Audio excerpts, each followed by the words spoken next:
Policy. National Disaster Management Guidelines. School Safety Policy. National Disaster Management Guidelines. School Safety Policy.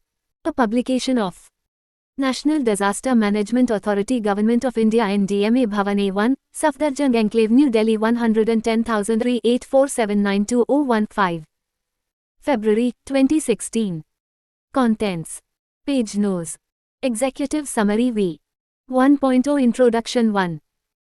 1.1 Disasters is a critical threat to the well-being of children. 3. 1.2 Understanding school safety. 3. 1.3 National policy instruments. 4. 1.4 Scope of the guidelines. 4. 2.0 Vision, approach and objectives of the guidelines. 5. 2.1 Vision. 7. 2.2 Key challenges to safe schools. 7. 2.3 Approach. 8. 2.4 Objectives of the policy guidelines. 8. 3.0 Action areas. 9. 3.1 Strengthening institutional commitment to safe learning environment for children. 11.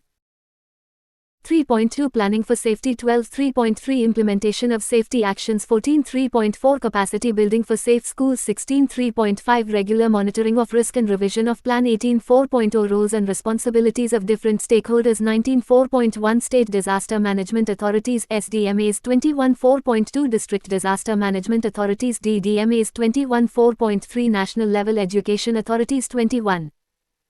4.4 State Level Education Authorities. 22. 4.5 District and Block Level Education Authorities. 22.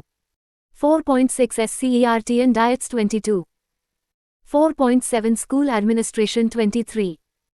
4.8 Accreditation and Registration Authorities for Schools. 23. 4.9 Pre-Urban Local Bodies and Line Departments. 23. 4.10 School Children. 23. 4.11 Non-Governmental Organizations Local, Regional and International. 24. 4.12 Corporate Bodies. 24. Contents v. School Safety Policy Guidelines. 4.13 International Funding Agencies and United Nations. 24. 4.14 Media. 24. 5.0 Action Points for Stakeholders. 25. 5.1 National Level. 27. 5.2 State Level. 27. 5.3 District Level. 28. 5.4 School Level. 30. Annexures. 33. 1 Snapshot on the number of deaths and damage to school infrastructure in disaster, global and national. 35. 2 Efforts on school safety in India. 36. 3 Trainings. 44 State level integrated structures for SSA and RTE through a safety lens. 41. 5 District level integrated structures for SSA and RTE through a safety lens. 42. 6 School building specifications. 43. 7 Process of safety needs assessment through hazard hunt exercise, experience from Bihar. 44.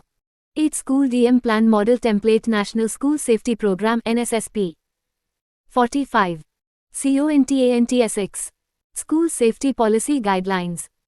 The National School Safety Policy Guidelines stand for a vision of India where all children and their teachers, and other stakeholders in the school community are safe from any kind of risks due to natural hazards. The guidelines focus upon the urgent need to strengthen risk resilience of schools in rural as well as urban areas of the country. It is hoped that this document will be useful to ensure that all school children across the country remain safe from any kind of disaster risk as they access their right to education. The guidelines highlight upon the following key elements. Filled Circle addresses the vertical of school safety in a more inclusive and holistic manner in the national policy sphere. Filled Circle capacity building of children, teachers, school personnel, state and district education machinery on school safety and disaster preparedness. Filled Circle anchoring implementing child-centered community-based disaster risk reduction in the local context. Filled Circle mainstreaming risk and safety education in the school curriculum. Filled Circle linking school safety in the existing government schemes and policies. Filled Circle strengthening coordination amongst institutional structures at the district, state, and national levels to promote effective child rights governance in disaster situations. Chapter 1 introduces the concept and examines the importance on school safety as placed in the various national policies and guidelines. Chapter 2 details the key challenges faced while addressing safety issues in schools, the core principles of school safety which have been kept in mind while formulating the said guidelines and the vision and objectives of the guidelines. Chapter 3 details the various activities that need to be undertaken at the state, district and local levels to be able to address school safety in a holistic manner. This includes school safety planning at designated levels, preparation of school disaster management plans, implementation of safety actions, structural and non-structural measures, capacity building of stakeholders, incorporation of school safety and disaster preparedness in core curriculum, monitoring of risk and mainstreaming of disaster risk reduction in all the school education initiatives. Chapter 4 details the roles and responsibilities of the various stakeholders to ensure school safety at national, state and local levels. Chapter 5 highlights specific actions towards school safety that can be undertaken by different stakeholders within the existing framework for delivery of education. Executive Summary. School Safety Policy Guidelines. Section 1. Introduction. Content.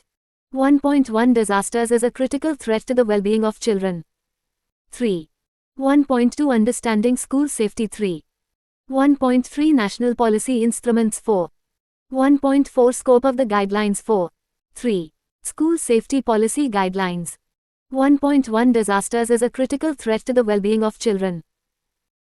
Disasters are defined as a serious disruption of the functioning of a community or a society causing widespread human, material, economic or environmental losses which exceed the ability of the affected community or society to cope using its own resources. 1. Due to a range of factors, including age, physical ability, gender, health conditions and dependency on caregivers, many children are extremely vulnerable in the event of a disaster. Such events cause a serious disruption in their healthy growth and development as well as overall well-being. Experiences of fear, violence, separation from parents and caregivers, exploitation and abuse are some of the key risks that children face. Moreover, the loss of livelihood of their families can lead to homelessness and extreme poverty. As with other infrastructure, schools are also exposed to disaster risk. Disasters have not only challenged the government and other stakeholders in providing access to education but also endangered the lives of children and those engaged in the pursuit of education. There is enough evidence to reflect that the quality of school premises and existing capacities of the stakeholders have a bearing on a child's vulnerability to disaster risks. Annexure 1 provides details on the number of lives lost and the extent of damage to school premises in some of the major disasters globally and nationally. Given the fact that children are expected to spend majority of their time at school, safe schools attain very high importance with a view to ensuring their safety and well-being. Schools can be a safe haven for children that help them slowly move back to normalcy. Within the safe school premises, essential supplementary nutrition for children can be provided, along with safe water and sanitation facilities especially for adolescent girls and boys. Thus there is a global consensus that schools should be resumed at the earliest in the aftermath of a disaster.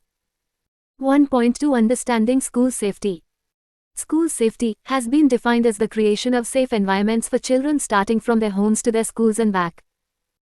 This includes safety from large-scale, natural, hazards of geological climatic origin, human-made risks, pandemics, violence as well as more frequent and smaller-scale fires, transportation and other related emergencies, and environmental threats that can adversely affect the lives of children. The concept has evolved over the last couple of decades as the threat to the physical well-being of children has become more visible both globally and in the country. The Hyogo Framework for Action HFA 2005-2015. Building the Resilience of Nations and Communities to Disasters, adopted at the World Conference on Disaster Reduction, underlines the importance of knowledge and education as one of its 5 main priorities. It draws attention to school children and youth with the aim of making the community at large more aware of the threat of hazards and become better prepared. The concept of school safety in its current form includes safety issues both inside and outside the school. It includes issues of child protection and safety that look at all forms of violence and deprivation that affect the physical and mental well-being of children. As it stands today, therefore, school safety is a concept. Introduction 1. 1. Web links on the 13th of October 2013. 2. Ahmedabad Action Agenda for School Safety, Outcome Document of the International Conference on School Safety, the 18th to the 20th of January 2007, Ahmedabad, India. SACTION. 1.4. School Safety Policy Guidelines. That encompasses the creation of safe environments for children starting from their homes to their schools and back. 3. 1.3 National Policy Instruments. Constitution of India. As per the Indian Constitution, access to education is a fundamental right of each child in the country.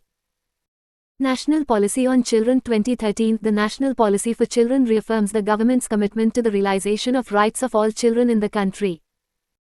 It recognizes that every person below the age of 18 years is a child and that childhood is an integral part of life with a value of own and long-term, sustainable, multi-sectoral, integrated, and inclusive approach is necessary for the harmonious development and protection of our children.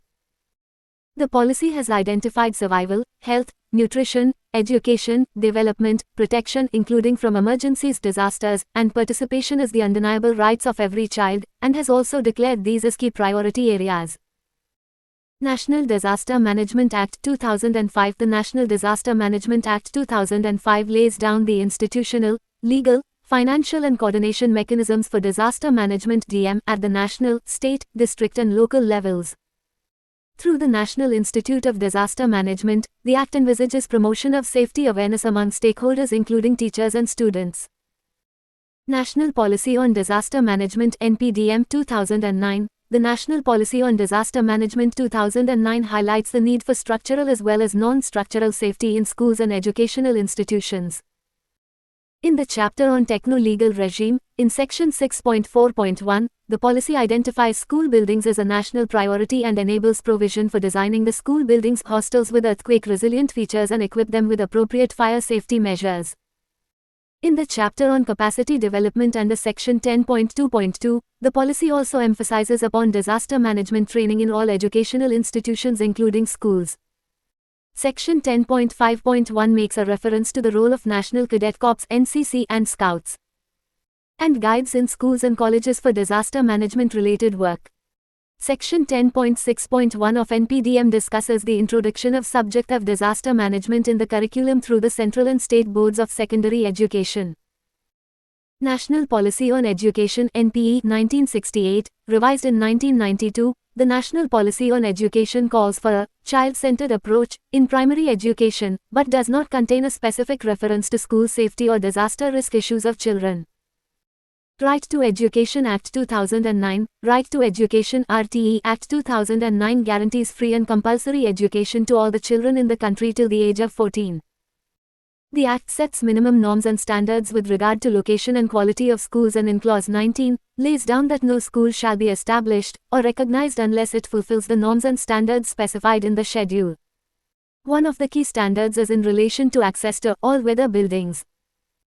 In areas with difficult terrain, risk of landslides, floods, lack of roads and in general, danger for young children in the approach, the state government local authority shall locate the school in such a manner as to avoid such dangers. The Act lays down the formation of the School Management Committee for planning of infrastructure and other requirements with respect to operational functioning of schools. The School Development Plan, as laid out by the Act, spells out the physical requirements of additional infrastructure and equipments to meet the norms spelt out in the schedule in relation to all-weather buildings. The RTE rules provide detailed guidance on implementation of the Act on the ground. 1.4 Scope of the Guidelines. The National School Safety Policy Guidelines draw the attention of the decision makers on school education in India, both government and private, upon the urgent need to strengthen risk resilience of schools in rural as well as urban areas of the country. It is hoped that this document will be useful for these institutions to ensure that all school children across the country remain safe from any kind of disaster risk as they access their right to education. 3. Ahmedabad Action Agenda for School Safety, Outcome Document of the International Conference on School Safety, the 18th to the 20th of January 2007, Ahmedabad, India. SACTION. 1. School Safety Policy Guidelines. Section 2. Vision, Approach and Objectives of the Guidelines. Content. 2.1 Vision 7. 2.2 Key Challenges to Safe Schools 7. 2.3 Approach 8. 2.4 Objectives of the Policy Guidelines 8. 7. School Safety Policy Guidelines. 2.1 Vision. The National School Safety Policy Guidelines apply to all schools in the country, whether government, aided or private, irrespective of their location in rural or urban areas. They apply to all stakeholders involved in delivery of education to children in India. The guidelines stand for a vision of India where all children and their teachers, and other stakeholders in the school community are safe from any kind of preventable risks due to natural hazards that may threaten their well-being during the pursuit of education. The guidelines also actively promote that educational continuity is maintained presumed even in the immediate aftermath of a disaster so that children are physically, mentally and emotionally secure within their schools. Right to education is a fundamental right enshrined in the Constitution of India. In order to facilitate access of all children in the country with respect to the right to education, it is important to ensure that children remain safe as they access and enjoy their right to education. 2.2 Key challenges for safe schools. Efforts on school safety at the national and state levels are at an evolving stage. Key challenges in implementation of school safety measures include: filled circle disconnect between institutions. There is a visible disconnect between the non-emergency schemes pertaining to education such as Sarva Shiksha Abhiyan and disaster response preparedness. Education programs are executed in most states with little synergy or policy linkages with the SDMA/DDMA. Filled circle limited convergence between schemes. Resources required for effective implementation of a GOFT scheme cannot be leveraged in the absence of a mechanism for collaborative working with other budget holders. For instance, land development within the school campus may be funded through Mahatma Gandhi National Rural Employment Guarantee Act (MGNREGA). However, close coordination between micro-planning activity for MGNREGA and school development plan preparation would be necessary for convergence. Filled circle limited understanding of school safety concept. It is evident that the existing education machinery in the country is keen to promote safe learning environment for children and teachers, but actual implementation of programs on ground points to limited understanding of the concept of safety. At best, new school designs incorporate earthquake safety features in many areas. However, floods, cyclones, landslides have been given little attention in design and costing of schools. In addition, non-structural elements are often not understood as threats to safety. At the level of teachers and students, safety issues are discussed and pursued as one-off activities. School timetable and curriculum need suitable modifications to make safety understanding a routine activity.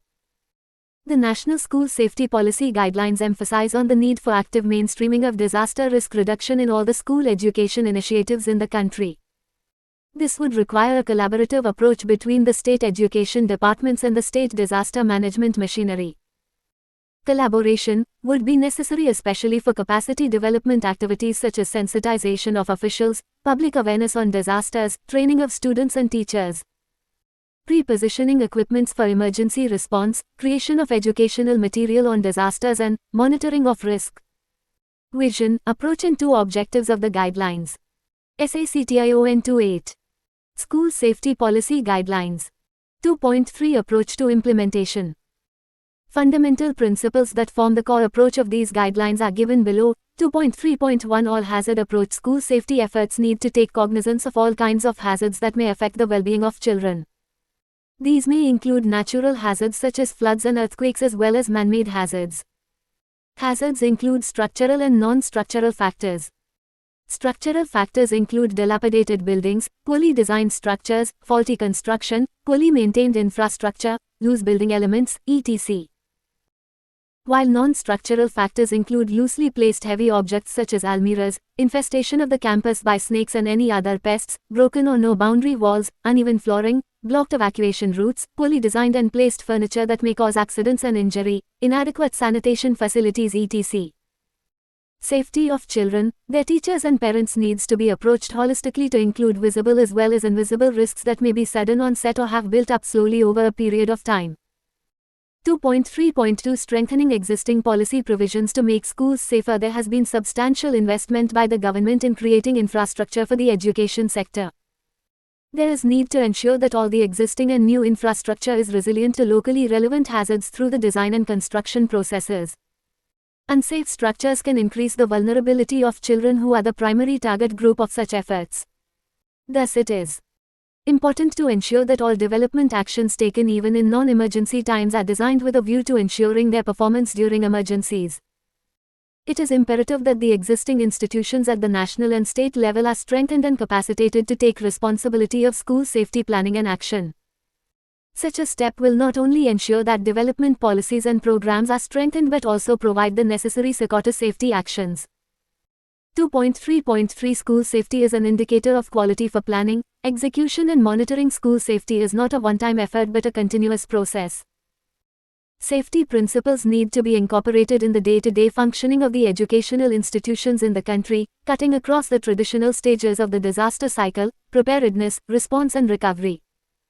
Thus, institutions involved in providing education in the country need to evolve a methodology and an approach of their own that looks at safety as a continuously monitored indicator of quality. 2.4 Objectives of the Policy Guidelines. The primary objective of the National School Safety Policy Guidelines is to ensure the creation of safe learning environment for children. The policy guidelines also seek to highlight specific actions towards school safety that can be undertaken by different stakeholders within the existing framework for delivery of education. SACTION2 School Safety Policy Guidelines. Section 3. Action Areas. Content. 3.1 Strengthening institutional commitment to safe learning environment for children. 11. 3.2 Planning for Safety. 12. 3.3 Implementation of Safety Actions. 14. 3.4 Capacity Building for Safe Schools. 16. 3.5 Regular monitoring of risk and revision of Plan. 18. 11. School Safety Policy Guidelines. 3.1 Strengthening institutional commitment to safe learning environment for children. The first and foremost step in promoting safety of learning spaces is to sensitize and strengthen official structures and mechanisms responsible for safety at the state, district and local levels. 3.1.1 Institutional strengthening at the state and district level. The institutional and regulatory framework as laid down in the various national acts provides for realizing the right to education as well as disaster management in the country. For ensuring that students and their teachers remain safe in pursuit of education, it is necessary that the two institutional frameworks act in convergence with each other, through the phases of preparedness, response and recovery. The Right to Education Act (RTE) guarantees free and compulsory education to all the children in the country till the age of 14 based on minimum norms and standards that are mandatory for any school in the country to be established or recognized. It recognizes the need for all-weather buildings and limitations posed by difficulty of terrain, risk of landslides, floods, lack of roads and in general, danger for young children in approach etc. The RTE Act thus serves as a strong base for promoting school safety. The framework for implementation of RTE has a strong focus on disaster management. The National Disaster Management Act, 2005 mandates the State Disaster Management Authorities (SDMA) to provide guidelines for different departments to integrate disaster prevention and mitigation measures in their development plans and provide necessary technical assistance thereof. The SDMA needs to work closely with the State Education Department to support the school safety efforts at the state level. There is a need to co-opt senior officials of the Department of Education at the state and the district level as part of the state and district disaster management authorities for promotion of safe schools. In addition, a school safety advisory committee may be formed to advise the Education Department on the subject. This will ensure that school safety can be practically promoted through convergent action by the SDMA, DDMA and the education machinery at the state and district level. As a direct consequence of this institutional dovetailing convergence, the state and district disaster management plans will include a focus on educational infrastructure and supportive action thereof, such as status of education infrastructure from a risk resilience perspective, capacity building of different stakeholders on safety aspects, and large-scale awareness on disasters among students and the community at large. In parallel, the education machinery also needs to strengthen their efforts with respect to promoting school safety for government, aided as well as private schools. The district education officer must ensure that recognition certificate, under Sub-Rule 415 of Right of Children to Free and Compulsory Education Rules, 2010 is issued only to those schools that comply with safety norms laid out in the building codes. This compliance needs to be monitored on a regular basis. In addition, a mechanism needs to be evolved by the district education officer and designated regulatory authorities for monitoring safety parameters in all schools on a regular basis. Any existing monitoring formats being used by the authorities shall essentially include parameters on school safety as well. Action Areas 3. SACTION 312. School Safety Policy Guidelines. In addition, each district should designate the block education officer or any other official as appropriate for overseeing and facilitating school safety at the block level. 3.1.2 Institutional strengthening at the local level for preparedness and response at the local level, both in rural as well as urban areas. The school community broadly includes children, school teachers, the principal, headmaster and parents. These are the primary stakeholders of the school affairs and may be represented formally or informally in decision-making bodies for the school. It is imperative that these existing institutions at the school level are strengthened, and their potential adequately tapped for ensuring well-being of children and teachers from a disaster safety perspective. Under the SSA, the School Management Committee has been designated as the body responsible for managing the affairs of the school in a transparent and, bottom-up participatory manner. The School Management Committee needs to be made responsible for taking on the safety agenda at the community and school level. The School Management Committee needs to be sensitized and oriented on their expected role. At the school level, a school safety focal point teacher (FPT) needs to be nominated to operationally anchor safety-related actions at the school level as part of his/her routine commitments in the school. The school safety focal point teachers also need to be provided the necessary training to anchor the process and foster action by different stakeholders responsible for various activities. The School Management Committee in each school should be adequately trained for different aspects of school safety in case of an imminent disaster emergency, e.g. sanitation and hygiene needs of boys, girls and teachers. First aid, stampede management, fire management and control, handling of chemicals, hazardous materials in labs etc. Each school should also identify and develop a cadre of peer educators trainers for ensuring that safety messages, do's and don'ts of different disasters, procedures and protocols, reach each and every student in the school. These peer educators can be trained through National Cadet Corps, National Scouts and Guides camps, by the Red Cross or any other agency as deemed fit by the district. Many private schools have in place mechanisms to address everyday issues in relation to school expansion and development, fire drills, power outage procedures, early dismissals on account of unexpected weather events, health and safety concerns, trespasses or road bus accidents. However, the nature and effectiveness of these mechanisms varies. These mechanisms need to be made more inclusive as far as children are concerned as well as be more proactive with regard to issues on safety. 3.2 Planning for safety. School safety planning needs to be undertaken at the district level as well as at the local school level. 3.2.1 Planning at the district level links with district level DM efforts. The District Disaster Management Plans (DDMPs) need to incorporate concerns and solutions for addressing safety-related gaps in all the schools in the district and their surrounding environs. Moreover, schools often serve as emergency shelter locations in the immediate aftermath of a disaster. Hence, the DDMAs need to make sure that school safety is given due attention in the DDMPs. DDMP should, at the minimum, include filled circle district level baseline of schools to be made safer. These can be assessed through rapid visual screening or any other tool to cover all hazards relevant to the area. Filled circle proximity of emergency and crisis service agencies, their capabilities and consequently their expected response time. Filled circle physical capacity of school infrastructure and facilities to resist known hazards that are relevant to the local context. Filled circle information related to existing resources and capacities within the school and the community with regard to disaster management. SACTION 313. School Safety Policy Guidelines. Filled circle information related to hazards and risks posed by other facilities in the vicinity of the school, e.g. any industrial establishments producing hazardous materials. 3.2.2 Planning at the school level. Inclusive and ongoing action planning for emergencies at the school level cannot be done in isolation from the school community and the official structures responsible for schools. Therefore, the planning exercise must be inclusive, involving wide range of representatives from the school and its neighboring communities, including school administrators, school principals, school staff, students and key representatives from the community. It is equally important to recognize that planning for safety at the school level is not a one-time or static process. It is an ongoing, dynamic process involving identification of safety needs, developing prevention, response and preparedness protocols, evaluating physical facilities, and providing communication and training for staff members and students. The existing planning processes and protocols at the school level need to be adapted to adequately include safety concerns. For private and unaided schools, the National Accreditation Board for Education and Training needs to monitor safety aspects. In addition, as per the DM Act, DDMA needs to monitor all school buildings for their compliance with building codes. For schools under SSA, the current process of preparation of annual school development plans needs to reinforce focus on safety aspects. A comprehensive assessment of needs, conducted prior to the development of the School Development Plan (SDP), is essential for identifying the possible risks for children as well as their capabilities to respond and recover from critical incidents.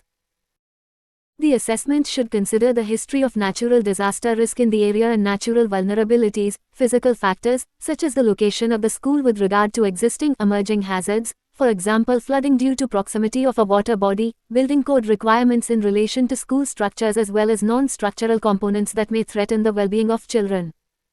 It should also consider emergency uses of the school facility such as school being designated as a relief shelter in the district disaster management plans. The school management committee members, children and teachers being the primary users of the school are in the best position to identify and plan for addressing hazards and risks that may threaten their safety.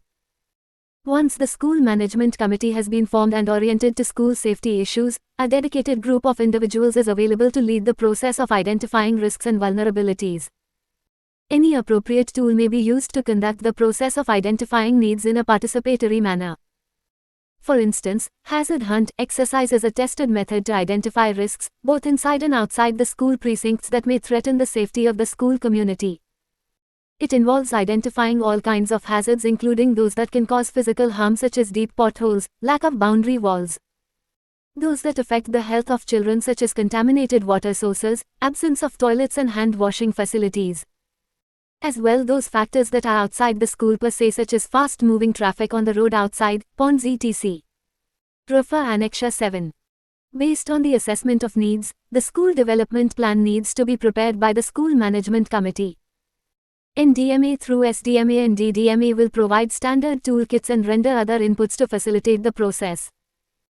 Format of school DM plan is available as Annexure 8. The plan would comprise measures to be taken both within school premises and in the immediate neighborhood including 1. Short-term interventions, both non-structural and structural activities. 2. Long-term interventions, both non-structural and structural activities. 3. Training plan, for students and teachers. 4. Knowledge building plan including awareness creation, mass sensitization, mock drills including follow-up through regular school timetable. This would also include the use and regular maintenance of emergency equipment such as fire extinguishers. 5. Review and monitoring plan including safety audit, availability of emergency equipment and materials. SACTION 314. School Safety Policy Guidelines. SSI also mentions school development plans should emerge from a process of micro-planning undertaken in a participatory manner. The preparation of the school development plan may be undertaken by a core team, led by a school management committee member from the village habitation, and comprising selected community leaders, NGO representatives, head teacher, selected teachers and parents, especially parents of children from disadvantaged groups and weaker sections, and children with special needs. And would include, inter alia, preparation of a proposal for improved education facilities. SSA Framework for Implementation, 2009, pp 137. In parallel, the plan also needs to be brought in picture with the village panchayat for exploring opportunities for leveraging other schemes. 3.2.3 School Disaster Management Plan. Schools should also develop a disaster management plan defining procedures to confine, contain, consolidate and control the emergency and crisis, with inputs from DDMA. This plan should include among other aspects, system of warnings, communication protocols within and outside the school including usage of public addressal system, identification of evacuation routes, access by emergency vehicles and care of children with special needs. The disaster management plan should also include stockpiling of emergency equipment and materials, regular maintenance of emergency equipment, arrangements for orderly release of students to guardians and temporary shelter, in case required. A site map should be included in the plan, designating planned evacuation routes and assembly areas. The same should be displayed on each floor of the school. A copy of the plot map and floor plan for each school with these details should be submitted to the DDMA for inclusion in the DDMP. 3.3 Implementation of Safety Actions. 3.3.1 Appropriate siting, design and detailing for structural safety in new schools and repairing of existing schools. All existing as well as new schools need to conform to safety standards as per the National Building Code. In addition, any other norms prescribed by the state government need to be adhered to. Refer Annexure 6. Some of these actions are given below. Filled circle. New schools should be located on a site that has adequate mitigation measures already in place against any imminent natural hazards. Existing schools located in a vulnerable location should either be relocated at a safer site or they should be provided adequate support to mitigate the effect of any natural hazards that may affect the area. Filled circle. All new school constructions should include disaster-resilient features.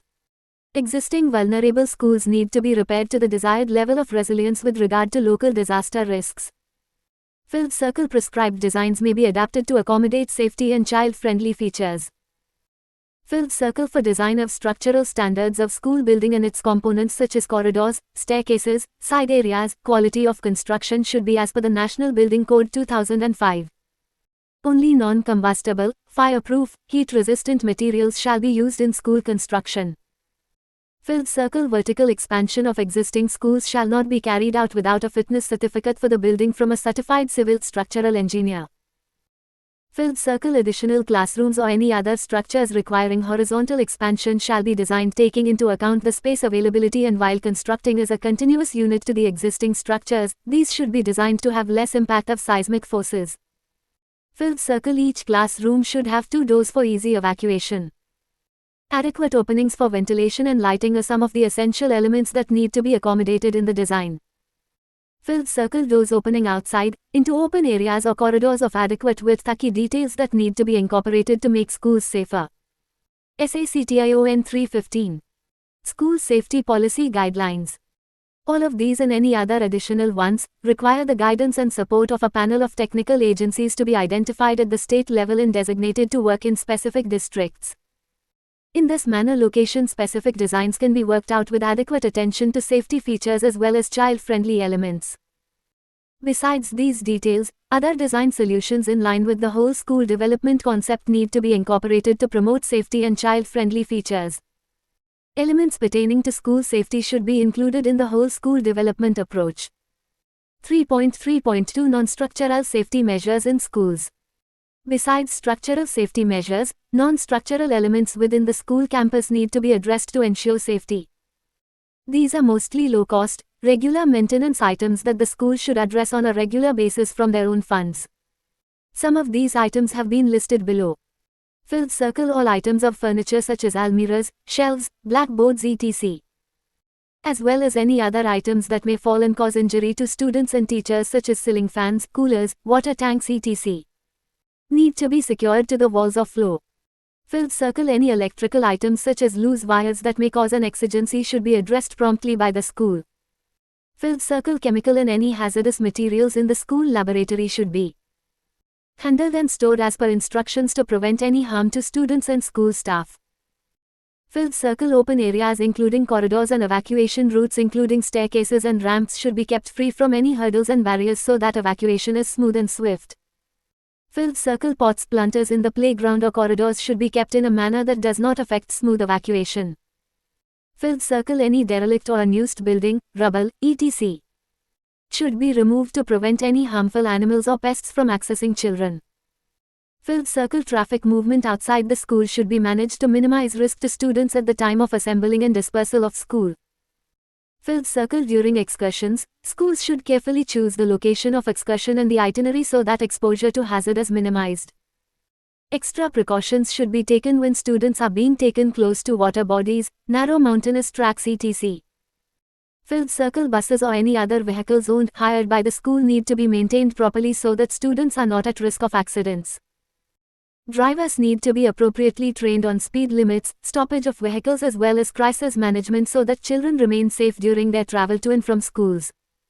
Filled circle. Emergency equipment such as fire extinguishers, first aid kits, ropes etc. need to be procured and maintained regularly by the school authorities. Various dimensions of school safety, building on the whole school development approach.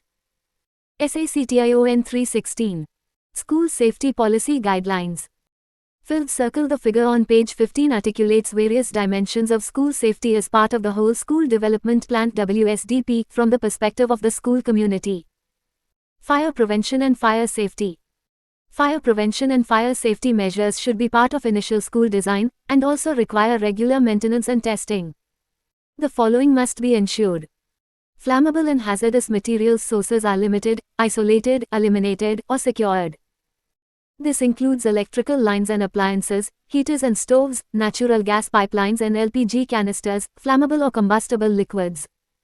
Exit routes are clear to facilitate safe evacuation in case of fire or other emergency. Detection and alarm systems, especially urban setups, are working. Fire extinguishers are regularly refilled. Other fire materials and equipment are regularly maintained. Electrical systems are maintained and operable, in compliance with fire safety design criteria. Source: adapted from IFCEHS Guidelines 3.3.3. Leveraging existing flagship programs to make school campus safer. Areas that have a history of disaster risk recognize the value of schools both during an emergency as well as for helping children achieve a sense of normalcy in the aftermath of a disaster. Therefore, schools are a valuable asset for any community for the various purposes they serve, not only for children but for their families and communities. Therefore, local authorities need to have a strong sense of urgency for ensuring school safety. In addition, schools can be instrumental in creating an overall culture of safety within the neighboring community through children and teachers. Hence, the relevance of school safety efforts goes much beyond the school itself. School safety cannot be ensured by the efforts of the school authorities alone. The broader context of the school has a vital role to play in ensuring safety, since school precincts and the facilities therein are provided through different schemes and programs.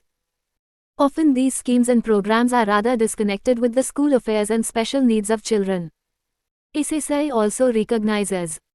Following the micro-planning exercise, the blocks and districts should undertake an exercise to see which requirements can be fulfilled either by redeployment, rationalization of existing resources, or through other schemes of the central state governments.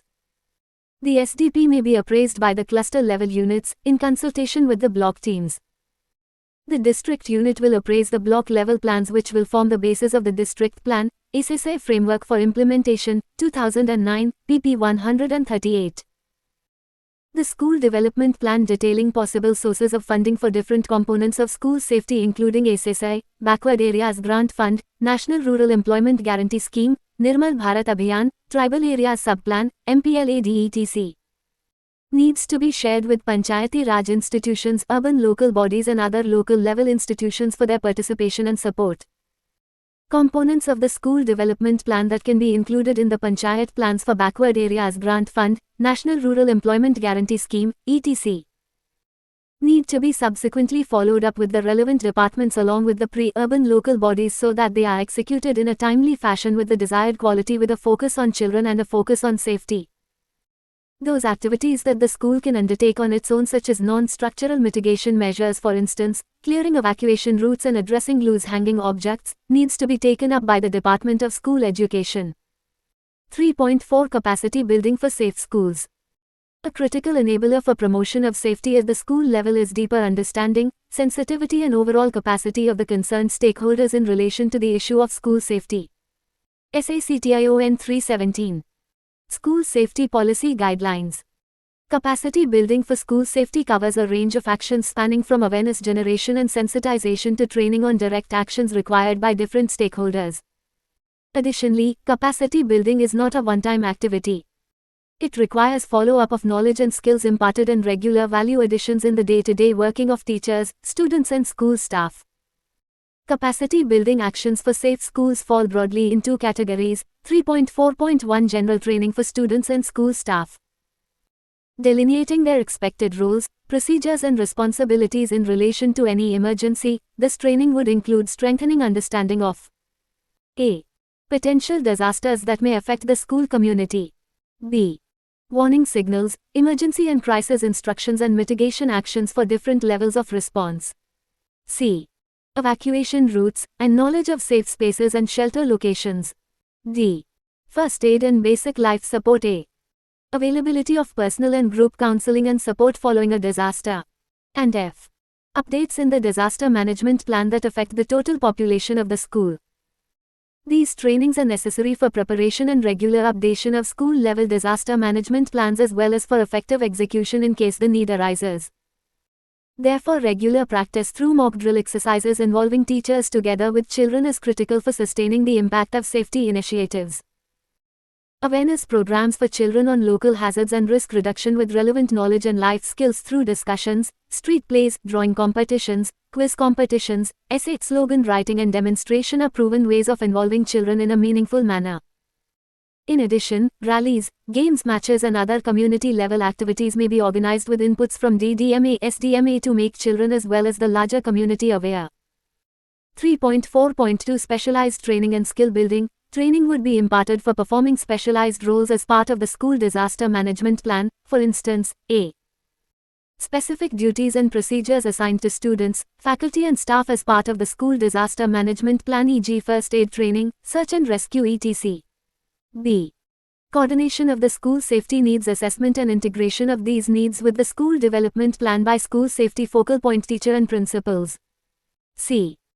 Psychosocial support for students who can benefit from counseling, undertaking activities on trauma management, through writing or art projects as well as making appropriate changes in the curriculum, for healing and learning coping skills. Such specialized skills can best be imparted by specialized institutions.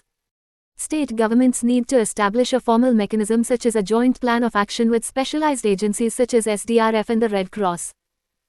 SDMA needs to involve SDRF in training of education officer, SMC, focal point teachers and student peer educators on practical skills such as search and rescue, first aid, basic life support etc. Besides the school safety focal point teachers, all other teachers should be sensitized through the SDMA/DDMA.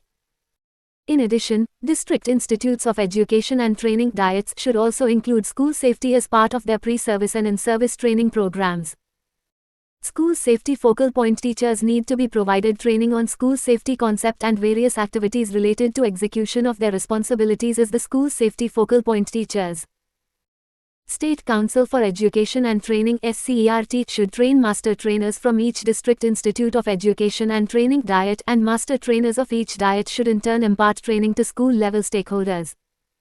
The content for training on school safety at all levels should be generated by SCERT, in consultation with SDMA/DDMA.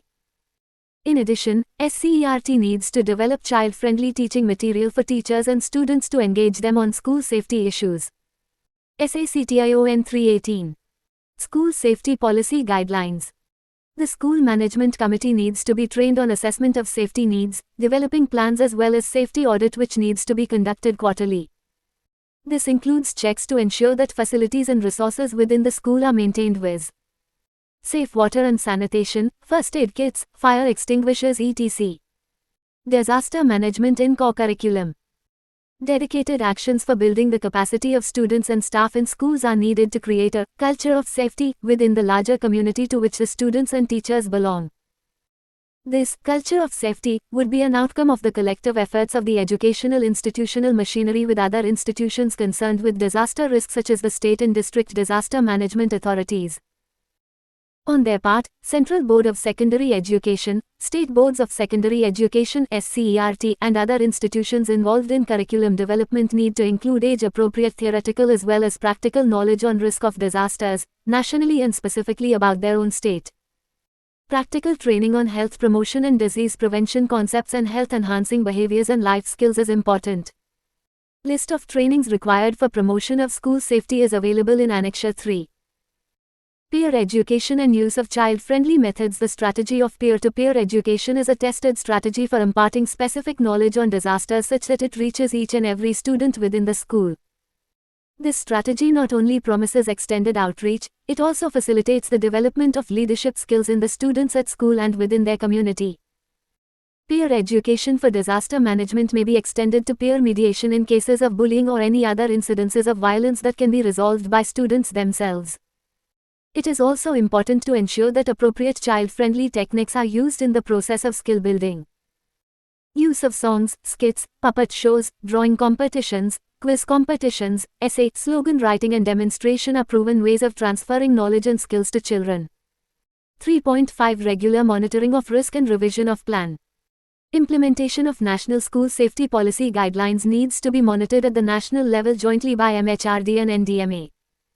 At the state level, implementation of the guidelines needs to be monitored by State Education Department and SDMA.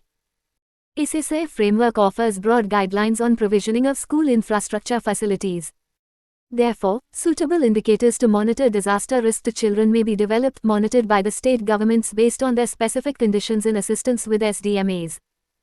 The education machinery at state district level needs to strengthen their efforts at promoting school safety for aided as well as private schools. The district education officer must ensure that recognition certificate, under Sub-Rule 415 of Right of Children to Free and Compulsory Education Rules, 2010 is issued only to those schools that comply with safety norms laid out in the building codes. This compliance needs to be monitored on a regular basis. In addition, a mechanism needs to be evolved by the district education officer and any other regulatory authorities for monitoring safety parameters in all schools on a regular basis. Any existing monitoring formats being used by the authorities shall essentially include parameters on school safety. In addition, each district should designate the block education officer or any other official as appropriate for overseeing and facilitating school safety at the block level. To ensure that schools remain safe for the students and the teachers, it is important that the school development plans are reviewed and updated regularly by school management committee on a quarterly basis. There could be cases of unaddressed hazards and additional new hazards that emerge in the course of the implementation of the school development plan. These will be integrated into the school development plan through the process of review and updation. In addition, there may be risks that have to be monitored periodically to safeguard the health and well-being of children, such as cleanliness of toilets and quality of drinking water. SACTION 3 School Safety Policy Guidelines. Section 4. Roles and responsibilities of different stakeholders. Content. 4.1 State Disaster Management Authorities SDMAs 21. 4.2 District Disaster Management Authorities DDMAs 21. 4.3 National Level Education Authorities 21. 4.4 State Level Education Authorities 22. 4.5 District and Block Level Education Authorities 22. 4.6 SCERT and Diets 22. 4.7 School Administration 23. 4.8 Accreditation and Registration Authorities for Schools 23. 4.9 Pre-Urban Local Bodies and Line Departments 23. 4.10 School Children 2320. School Safety Policy Guidelines. 4.11 Non-Governmental Organizations Local, Regional and International 24. 4.12 Corporate Bodies 24. 4.13 International Funding Agencies and United Nations 24. 4.14 Media 24. SACTION 421. School Safety Policy Guidelines. Right of school children to a safe learning environment cannot be upheld by only one institution. The National Policy on Disaster Management reinforces that disaster management is everyone's business. A single individual or agency cannot, on their own, be responsible for safeguarding the interest of the future generation. There is a need for a more practical linkage between the national, state and local governance structures so that the overall well-being of children and teachers as well as their families can be promoted. Moreover, these structures need to work together along with the school community to not only address primary risks, floods, earthquake, etc., but also underlying risks and vulnerabilities to singularly define safety as a quality issue in education facilities, whether government, aided or privately owned. The roles and responsibilities of different stakeholders are given below. 4.1 State Disaster Management Authorities SDMAs. Field Circle collaborate with and involve education authorities in DM planning, policies, processes and in developing minimum standards for school safety before, during and after emergencies. This can be done by co-opting the State Project Director of SSA and any other officials, NGOs, private agencies as part of the SEC of the SDMA. Field Circle ensure that school safety is given due attention in the SDMPs. Field Circle collaborate with and provide training inputs to Department of Education for integration of DRR education in formal curriculum of schools. Field Circle collaborate with and provide training inputs to Department of Education for training of school safety focal point teachers and school management committee members to lead school safety efforts in their respective schools. 4.2 District Disaster Management Authorities DDMAs. Field Circle collaborate with and involve education authorities in DM planning, policies, processes and developing minimum standards for school safety before, during and after emergencies. This can be done by co-opting the district education officer and any other officials, NGOs, private agencies as part of the DDMA. Fifth circle, DDMAs need to make sure that school safety is given due attention in the DDMPs. Fifth circle, collaborate with and provide training inputs to Department of Education for training of school safety focal point teachers and school management committee members to lead school safety efforts in their respective schools. Fifth circle, ensure that all school buildings, whether government or private, comply with the building codes and directives of the Honorable Supreme Court of India in relation to safety of children. Fifth circle, facilitate specialized training in schools for teachers and peer educators. Fifth circle, include issues of school safety in the district disaster management plans. Fifth circle, conduct periodic mock drills at the district level actively involving schools. 4.3 National level education authorities. Fifth circle, provide necessary guidance and resources for infrastructure that is disaster resistant. Roles and responsibilities of 4 stakeholders. SACTION 422. School Safety Policy Guidelines. And encourage states to ensure school safety. Fifth circle, allocate resources for retrofitting of schools to make them disaster risk resilient and child friendly. Fifth circle, incorporate disaster risk reduction in teacher training program across institutes and universities. Fifth circle, instruct NCERT to meaningfully educate children not only on issues of disaster but on overall safety. 4.4 State-level education authorities. Fifth circle, ensuring the safety of school children and therefore actively engage with SDMAs in seeking collaboration and technical solutions for promoting safety. Fifth circle, develop strategies, policies and regulations for ensuring that all new schools' classrooms being constructed are disaster resilient and child-friendly. Fifth circle, allocate resources, periodic repair of schools to make them disaster risk resilient and child-friendly. Fifth circle, incorporate disaster risk reduction in teacher training program across institutes and universities. Fifth circle, instruct SCERT to meaningfully educate children not only on issues of disaster but on overall safety as well. Fifth circle, include indicators related to school safety in the monitoring formats of all schemes and programs like Learning Enhancement Program. Fifth circle, work with other departments to ensure that their resources when applied in and around educational institutions are designed with a safety lens. Fifth circle, instruct SCERT to train master trainers from each district institute of education and training diets for training of teachers and students to engage them on school safety issues. Master trainers of each diet would in turn impart training to resource persons teachers of their respective districts. 4.5 District and block level education authorities. Fifth circle, accept responsibility for ensuring the safety of school children and therefore actively engage with DDMAs in seeking collaboration and technical solutions for promoting safety. Fifth circle, engage with DDMAs in preparation of DDMPs to provide inputs on school safety issues. Also ensure in the DDMP that schools are free for continuing educational activities as soon as possible in the immediate aftermath of a disaster. Fifth circle, reinforce the responsibility of school management to take prevention, mitigation, preparedness and response actions with regard to safety of children and teachers. Fifth circle, implement strategies, policies and regulations for ensuring that all new schools' classrooms being constructed are disaster resilient and child friendly. Fifth circle, allocate resources for retrofitting of schools to make them disaster risk resilient and child friendly. Fifth circle, instruct DIET to include school safety training in the curriculum for training of teachers. Work with other line departments to ensure that their resources when applied in and around educational institutions are designed with a safety lens. Fifth circle, grant authorization to only those schools that comply and continue compliance with safety norms laid out in the building codes and directives of the Honorable Supreme Court of India in relation to safety of children. Fifth circle, facilitate training of master trainers from each district institute of education and training for training of teachers and students to engage them on school safety issues. 4.6 SCERT and diets.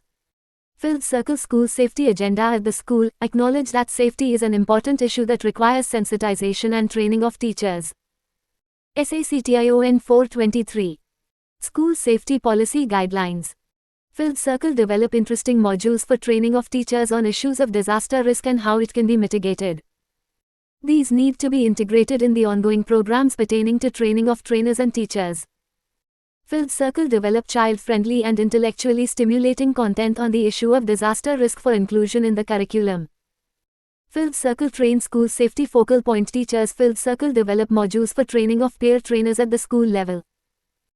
Field Circle Block Education Officer to orient teachers and principals on issues of school safety. Field Circle ensure that the school authorities create space in the school curriculum and timetable for disaster risk reduction training and education in all the classes.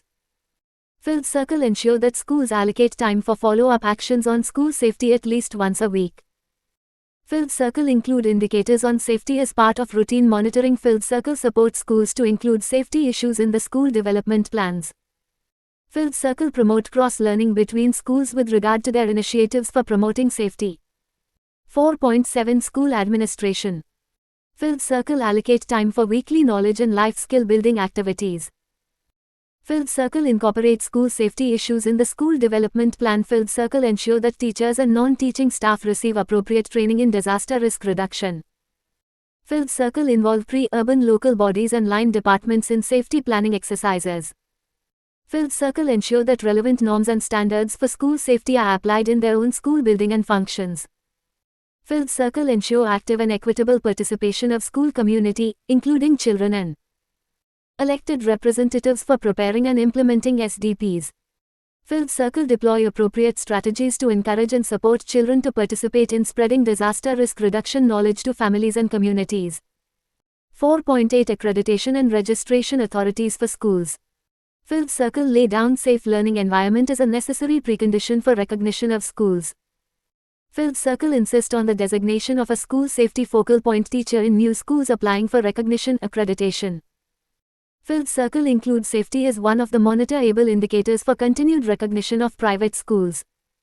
4.9 Urban local bodies and line departments.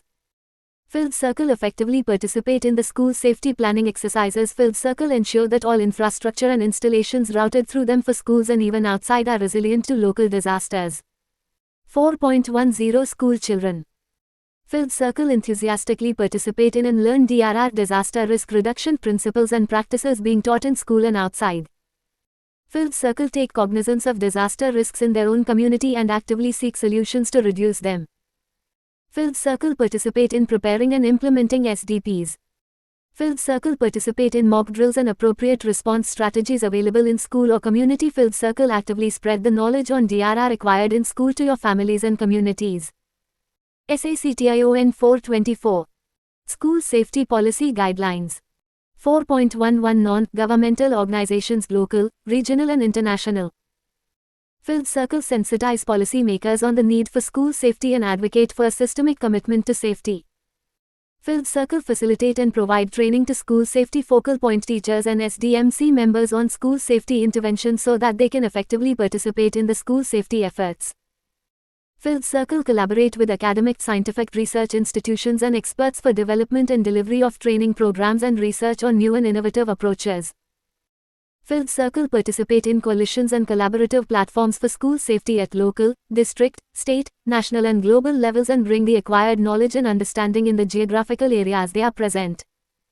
Field Circle advocate the integration of disaster risk reduction into mainstream development activities, particularly school education. Field Circle coordinate knowledge consolidation and dissemination of DRR educational materials and tools.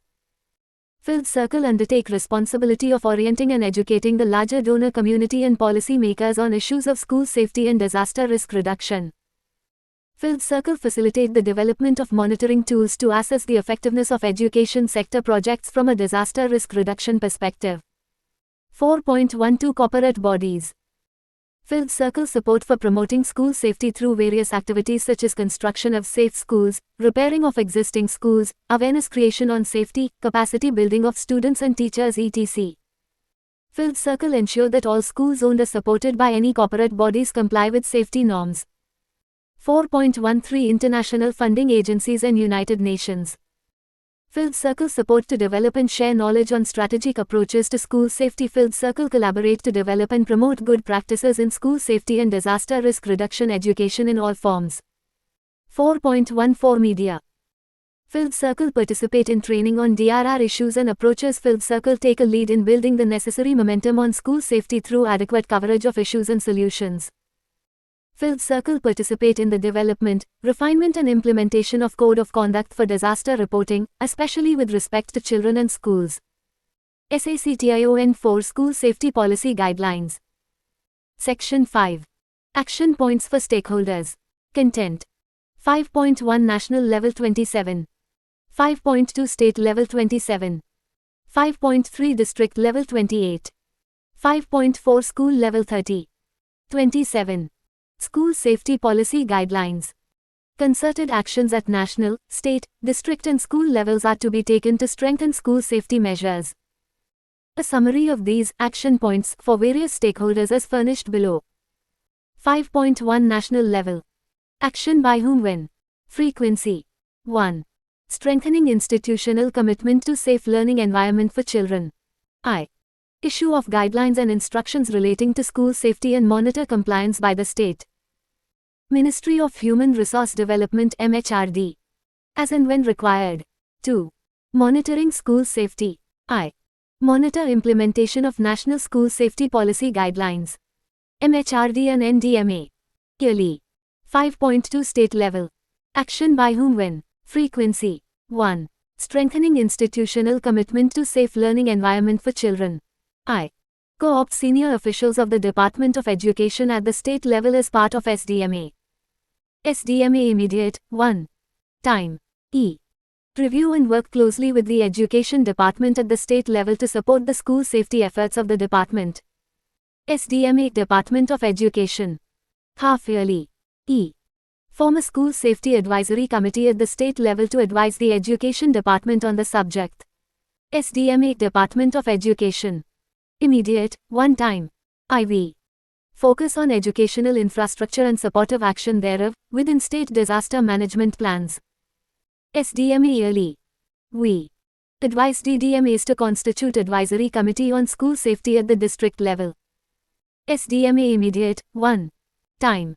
Action points for 5 stakeholders. SACTION 528. School Safety Policy Guidelines. Action by whom when? Frequency. 2. Planning for safety. I.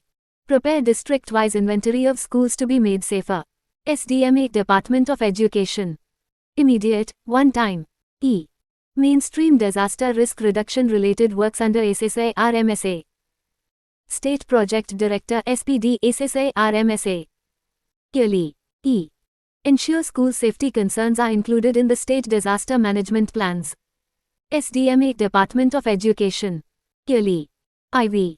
Review district disaster management plans to make sure school safety is given due attention. SDMA yearly. 3. Implementation of safety actions. I. Appoint a panel of technical agencies to advise schools on local adaptations in school design and national and state norms on school safety. Department of Education SPD SSI. Immediate, one time. 4. Capacity building for school safety. I. Develop action plan with Health Department, SDRF Red Cross for training for students and school staff on different natural hazards relevant to the state district, do's and don'ts of different disasters, first aid etc. SDMA State Education Officer SEO SPD SSI. Immediate, one time. E. Develop child-friendly IEC material in the vernacular medium for developing the understanding of children on various hazards and do's and don'ts of response. SDMA Department of Education. Clearly. E. Develop child-friendly teaching material for teachers and students to engage them on school safety issues. SCERT State Boards of Education. Clearly. IV. Conduct training of resource persons teachers at the school level on school safety concepts and processes. SCERT SDMA yearly. We. Conduct training of resource persons teachers on psychosocial support for children affected by disasters. SCERT SDMA yearly. 5. Monitoring school safety. I. Monitor implementation of National School Safety Policy Guidelines at the state level. SDMA and Department of Education. Clearly. 5.3 District level. Action by whom when? Frequency. 1. Strengthening institutional commitment to safe learning environment for children. I. Co-opt senior officials of the Department of Education at the district level as part of DDMA. District Collector DDMA. Immediate, one time. SACTION 529. School Safety Policy Guidelines. Action by whom when? Frequency. E. Ensure district disaster management plans include a focus on educational infrastructure and supportive action thereof, within the district. District Collector DDMA. Yearly. E. Constitute a School Safety Advisory Committee at the district level. District Collector DDMA. Immediate, one-time. IV. Establish a mechanism for monitoring safety parameters in all schools on a regular basis. Any existing monitoring formats being used by the authorities shall essentially include parameters on school safety. District Education Officer DO. Immediate, one-time. 2. Planning for safety. I. Ensure school safety concerns are included in the DDMP. DDMA yearly. E. Prepare design of child-friendly spaces for emergencies in advance. DDMA yearly. E. Ensure all new schools include safety features. DO immediate. One time. IV. Prepare block-wise inventory of schools to be made safer, including physical condition of schools assessed through rapid visual screening or any other methodology for all hazards relevant to the area, hazardous industries in the vicinity etc. DDMA immediate. One time. 3. Implementation of safety actions. I. Appoint technical agencies to advise schools on local adaptations in school design based on local conditions, in line with national and state norms on school safety. DO immediate. One time. E. Ensure that all existing as well as new schools conform to safety standards as per the National Building Code. In addition, any other norms prescribed by the state government need to be adhered to. DDMA immediate. E. Issue recognition certificate under Sub-Rule 415 of Right of Children to Free and Compulsory Education Rules, 2010 to only those schools that comply with safety norms prescribed by the state. DO immediate. Ongoing. IV. Review progress on non-structural safety measures in schools. DO immediate. Ongoing. 4. Capacity building for school safety. I. Training of all teachers designates of the school. DDMA diet quarterly. E. Diets should also directly train teachers on safety aspects as part of their pre-service and in-service training programs. DO diet quarterly. SACTION 530. School Safety Policy Guidelines. Action by whom when. Frequency. E. Train school safety focal point teachers on school safety concept and various activities related to execution of their responsibilities as the school safety focal point teachers. DDMA diet quarterly. IV. Training of teachers on psychosocial support for children affected by disasters. DDMA diet half-yearly. We. Capacity building of SMC on different aspects of school safety in case of an imminent disaster, e.g. sanitation and hygiene needs of boys, girls and teachers. First aid. Handling fires, handling chemicals, hazardous materials in labs etc. DDMA diet quarterly. 5. Monitoring school safety. I. Evolve a mechanism for monitoring safety parameters in all schools on a regular basis. Any existing monitoring formats being used by the authorities shall essentially include parameters on school safety. DO quarterly. E. Issue instructions to block education officer or any other official as appropriate, for overseeing and facilitating school safety at the block level. DO Department of Education. Immediate, one time. 5.4 School level. Action by whom when. Frequency. 1. Strengthening institutional commitment to safe learning environment for children. I. Mobilize local community in the school to effectively participate in school safety actions through meetings, rallies etc. And to ensure dedicated planning and action. SMC ongoing as and when required. E. Designate a school safety focal point teacher FPT to operationally anchor safety-related actions at the school level as part of his/her routine commitments in the school. Principal, Headmaster. Immediate, one time. E. Identify and develop a cadre of peer educators trainers for ensuring that safety messages, do's and don'ts of different disasters, procedures and protocols reach each and every student in the school. School safety focal point teachers. Yearly. IV. Establish inclusive mechanisms to address issues in relation to school expansion and development, fire drills, power outage, early dismissals for weather events, health and safety concerns, trespasses or road bus accidents. SMC pre-immediate. One time. SACTION 531. School Safety Policy Guidelines. Action by whom when. Frequency. 2. Planning for safety. I. Conduct a detailed assessment of needs from a safety perspective for inclusion in the school development plan. Focal Point Teachers SMC. Clearly. E. Ensure participation of children, SMC, pre-ULBs and any other relevant stakeholders in the assessment of needs exercise. Principal Focal Point Teachers SMC. Clearly. E. Ensure inclusion of school safety aspects structural and non-structural in the school development plan. Principal Focal Point Teachers SMC. Clearly. IV. Regularly monitor risk and update plan. Principal Focal Point Teachers SMC. Clearly. We. Develop an emergency response plan for the school including evacuation procedures, handling of chemicals in the laboratory, stockpiling of emergency equipment and materials etc. Principal Focal Point Teachers SMC. Clearly. 3. Implementation of safety actions. I. Review and immediately take up activities that the school can undertake on its own with. Non-structural mitigation e.g. clearing evacuation routes, addressing loose objects etc. Principal Focal Point Teachers SMC. Quarterly. E. Share components of the school development plan that can be included in the Panchayat plans and follow up with the relevant departments along with the pre-ULBs. Principal Focal Point Teachers SMC. Clearly. E.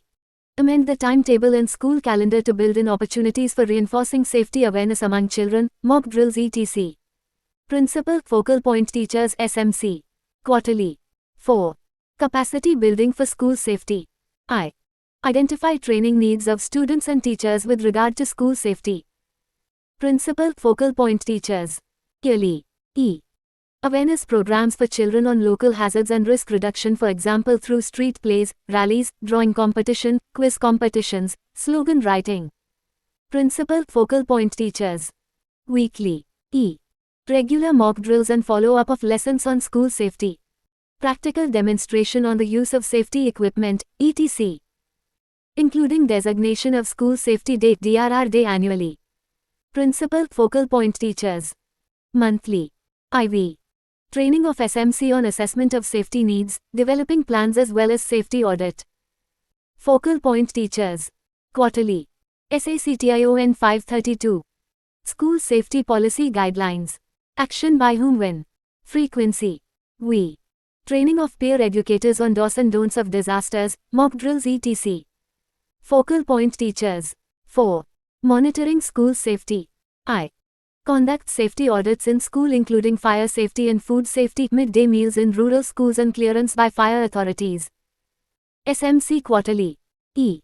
Review school development plans to identify unaddressed hazards and additional new hazards that emerge. SMC Quarterly. SACTION 5 School Safety Policy Guidelines. Section 6. Annexures. Content. 1. Snapshot on the number of deaths and damage to school infrastructure in disaster, global and national. 35. 2. Efforts on school safety in India. 36. 3. Trainings. 44. State-level integrated structures for SSA and RTE through a safety lens. 41. 5. District-level integrated structures for SSA and RTE through a safety lens. 42. 6. School building specifications. 43. 7. Process of safety needs assessment through hazard hunt exercise, experience from Bihar. 44. 8. School DM plan model template National School Safety Program NSSP. 45. 35. School Safety Policy Guidelines. Annexure 1. Snapshot on the number of deaths and damage to school infrastructure in disaster, global and national. There have been several instances of children losing their lives or suffering serious injuries due to various natural disasters. In 2008 Haiti earthquake, half of the schools in the country was destroyed. Relief Web 2008. The Sichuan earthquake in 2008 caused collapse of over 7,000 school buildings. Relief Web 2008. The 2005 Kashmir earthquake resulted in collapse of over 8,000 schools on both sides of the border. Altogether over 18,000 children lost their lives while at school. BBC 2005. A fire led to the death of about 200 children at the prize-giving ceremony at a school in Dabwali, Haryana in 1995. A total of 31 teachers died and 95 were injured. During the 2001 Gujarat earthquake over 11,600 schools were destroyed, damaged. 971 students perished and 1,051 were injured. World Bank 2001. Similarly, the fire at Lord Krishna School in Kumbakonam, Tamil Nadu caused death of 94 children and thousands. Snapshot on the number of deaths and damage to school infrastructure in disaster, global and national. There have been several instances of children losing their lives or suffering serious injuries due to various natural disasters. In 2008 Haiti earthquake, half of the schools in the country was destroyed. Relief Web 2008. The Sichuan earthquake in 2008 caused collapse of over 7,000 school buildings. Relief Web 2008. The 2005 Kashmir earthquake resulted in collapse of over 8,000 schools on both sides of the border. Altogether over 18,000 children lost their lives while at school. BBC 2005. A fire led to the death of about 200 children at the prize-giving ceremony at a school in Dabwali, Haryana in 1995. A total of 31 teachers died and 95 were injured. During the 2001 Gujarat earthquake over 11,600 schools were destroyed, damaged. 971 students perished and 1,051 were injured. World Bank 2001. Similarly, the fire at Lord Krishna School in Kumbakonam, Tamil Nadu caused death of 94 children and thousands of students and teachers were impacted in South India in the aftermath of the 2004 tsunami. Cause for such state of affairs has largely been poor quality of construction, lack of disaster-resilient features and poor maintenance of schools. The fact remains that schools are indeed spaces where children and teachers spend a large part of their day. Therefore, the quality of these spaces has a bearing on their vulnerability to disaster risk. Annexures. Annexure 36. School Safety Policy Guidelines. Annexure 2. Efforts on school safety in India. The agenda of school safety, as is visible in India today, is preceded by the efforts of different governments in the country to promote the constitutional mandate of providing access to free and compulsory education for all children up to the age of 14 years. This was followed up in the National Policy of Education (NPE) and the Programme of Action (POA) 1992 that led to a number of schemes and programs including Operation Blackboard (OB), Non-Formal Education (NFE), Teacher Education (TE), Mahila Samakhya (MS), state-specific basic education projects like the Andhra Pradesh Primary Education Project (APPEP), District Primary Education Program (DPEP), and currently the Sarva Shiksha Abhiyan (SSI). The mandate of SSI goes beyond provision of education alone per se. Rather, it aims to provide useful and quality elementary education to all children in the 6 to 14 age group. About 33% funds of SSI are spent on civil works including construction of schools, additional classrooms and block resource centers, urban resource centers, cluster resource centers. These are designed in line with the whole school development plan that includes a focus on safety. For children over the age of 14, the Rashtriya Madhyamik Shiksha Abhiyan has been launched.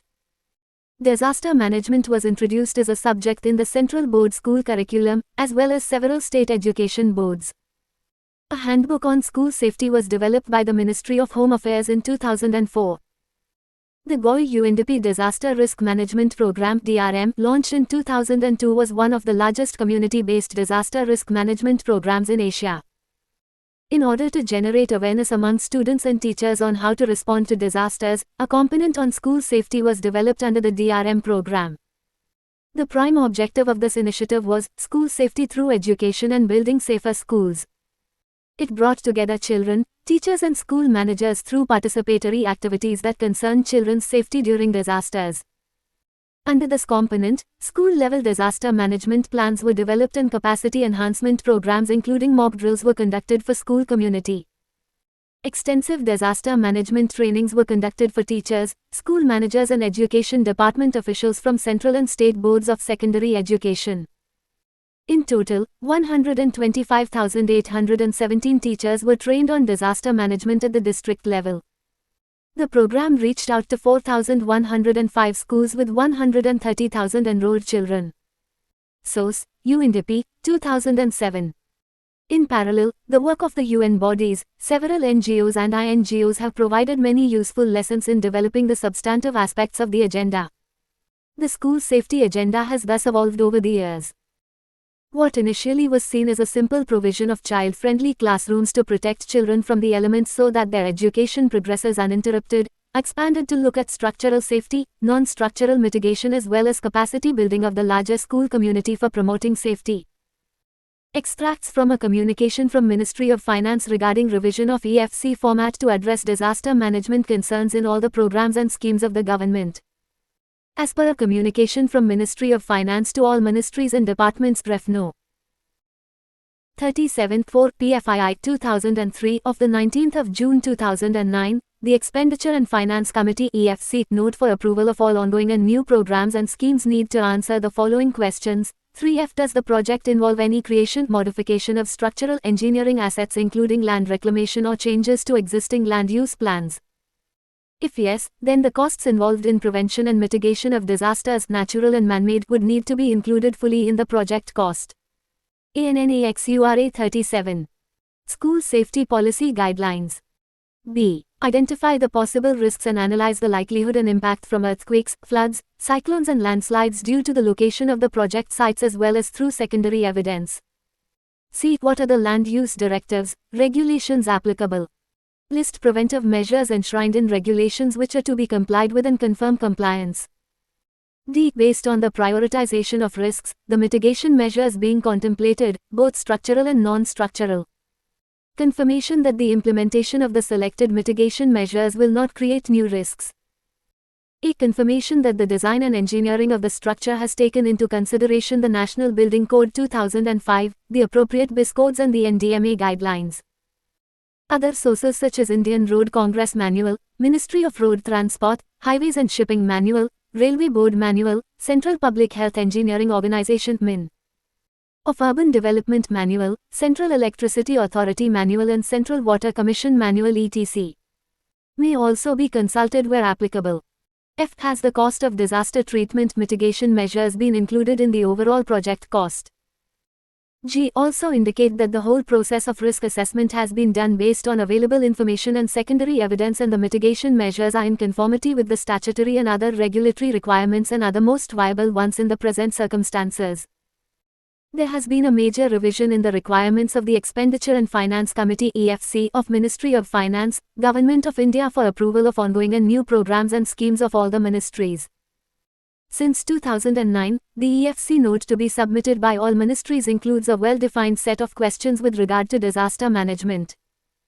The SSA framework for implementation has been revised in light of the RTE Act and a dedicated chapter on school infrastructure has been provided. The chapter clearly brings out the need and importance of disaster resistance in schools and also gives norms and codes to be referred. Further, Kendriya Vidyalaya Sangathan institutions have specified the space norms and appropriate sizes for school classrooms etc. In Kendriya Vidyalaya schools that are administered by the Sangathan, Rashtriya Madhyamik Shiksha Abhiyan (RMSA) guides the expansion strategy for secondary schools and higher secondary schools. To provide access to secondary school for students, RMSA proposes upgradation of upper primary schools through construction of classrooms, laboratories, computer rooms, headmaster room, library rooms, separate toilets for girls and boys, appointment of additional teachers and strengthening of existing secondary schools. This scheme identifies environment management as an important aspect for improving quality and improving access of secondary education. It makes a reference to location, site selection related issues, and issues related to design pertaining to the difficult sites. RMSA also makes a reference to special purpose designs, construction related impacts, and issues related to provision and maintenance of facilities.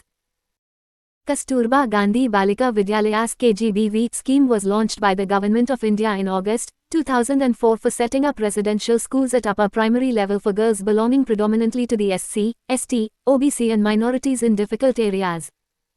Initially it ran as a separate scheme, but was merged with the SSA with effect from the 1st of April 2007. With the RTE Act, 2009 coming into force with effect from 1st April 2010, and the SSA framework of implementation being revised to correspond to the RTE Act, the KGBV component of SSA is being implemented. Annexure 38. School Safety Policy Guidelines. In the overall context of child rights and child entitlements and in harmony with the spirit and stipulations of the Act, National Building Code of India (NBC) published by Bureau of Indian Standards in 2005 serves as a model code for adoption by all agencies involved in school construction works. The code attributes an importance factor to ascertain the structural design of different types of building, depending on the functional use of the structure, characterized by hazardous consequences of its failure, its post-earthquake functional need, historic value, or economic importance. In Section 5.3.4, the code attributes importance factor of 1.5 to schools, higher than all other buildings, indicating the importance of schools. Honorable Supreme Court of India has also come out with its judgment in support of school safety and insisted on adherence to NBC standards in school building specifications and construction. In its judgment of April 13, 2009 on writ petition Civil No. 483 of 2004, the court has recognized that right to education incorporates the provision of safer schools and given direction on several aspects of school safety, including a. Fire safety measures in schools. 3.1 page 23b. Training of school teachers and other staff. 3.2 page 25c. School building specifications. 3.3 page 27d. Clearances and certificates. 3.4 page 29. In response to writ petition Civil No. 483 of 20,044, the court held that evaluation of structural aspect of the school may be carried out periodically. The concerned engineers and officials must strictly follow the National Building Code. The safety certificate be issued only after proper inspection. Dereliction in duty must attract immediate disciplinary action against the concerned officials. In addition to policy interest in addressing structural aspects of safety, there have been changes in the school curriculum as well. The SSI, Central Board of Secondary Education (CBSE) and state boards have introduced disaster education in curriculum for school education. The most recent initiative by the government was the National School Safety Project implemented by NDMA in 43 districts of 22 states of the country. The program, essentially pilot in nature, had the following components. I. Formulation of National School Safety Policy. E. Capacity building, development of model school DM plan, including format for mock drill. Review and approval of school DM plans in selected schools. Development of training modules for training of state-level master trainers, training of teachers and students. E. Information, education and communication, development of model templates for IIEC material as well as translation and printing of IIEC material in local language and dissemination of IIEC material in all the schools. IV. Non-structural mitigation measures, development of non-structural mitigation guidelines, checklist for rapid visual survey and implementation of such measures in project schools. V. Demonstrative retrofitting. State government initiatives.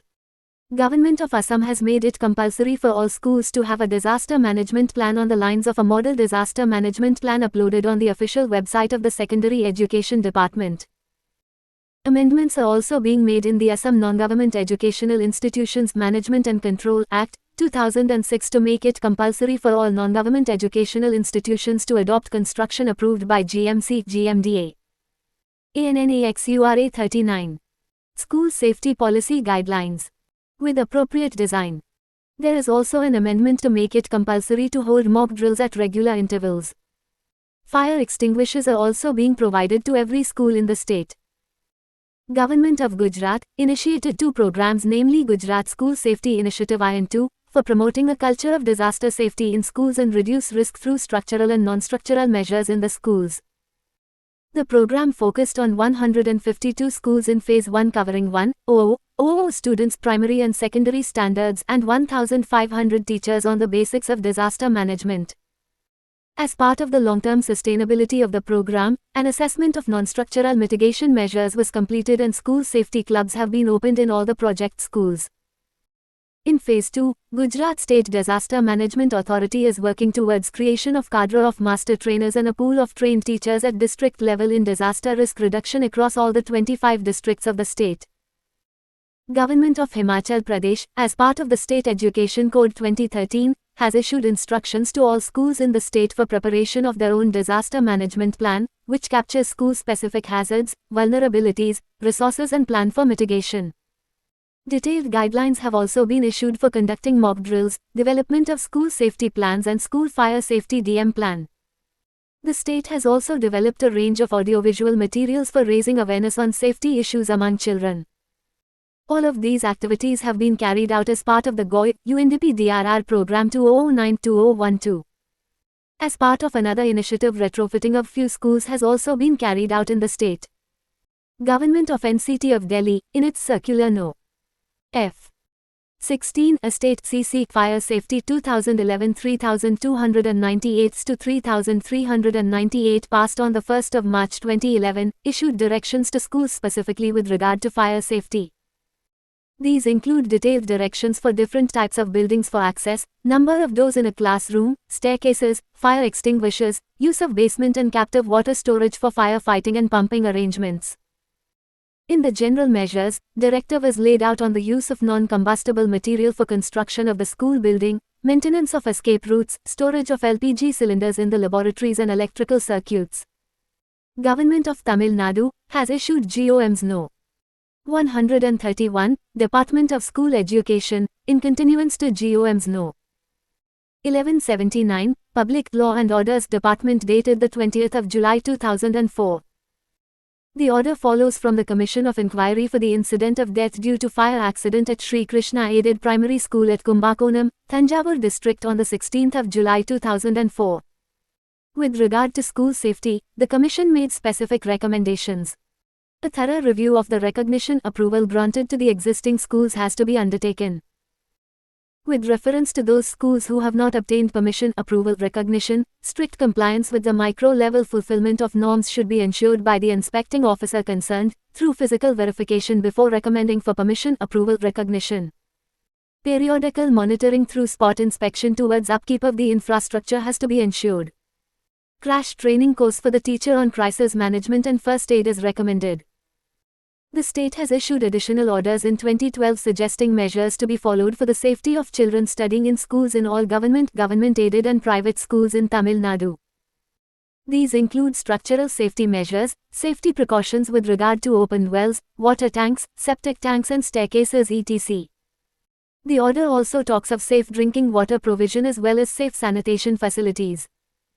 In addition, safe electrical connections, seating arrangements, assembly classroom environment and infrastructure, school vehicles and first aid have been covered. Govt. of Haryana, State Policy on Safety Measures in Schools. The state has come out with a specific policy concerning safety measures in schools. Broadly, the document very appropriately throws light on the various elements pertaining to school safety, including constitution of respective committees, modes operandi for fund allocation, broad areas for education and training and implications of non-compliance. Annexure 40. School Safety Policy Guidelines. Annexure 3. Trainings.